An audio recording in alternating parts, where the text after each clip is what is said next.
মেহেরপুরের গাংনী উপজেলা নির্বাহী অফিসার প্রীতম সাহার অনাকাঙ্ক্ষিত বদলির আদেশ বাতিলের দাবিতে মেহেরপুরের গাংনী উপজেলার বিভিন্ন স্তরের জনগণ মানববন্ধন করেছে।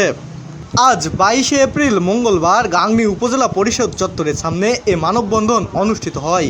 এ মানববন্ধনে গাংনী উপজেলার বিভিন্ন প্রান্তের বিভিন্ন স্তরের জনসাধারণ উপস্থিত হন।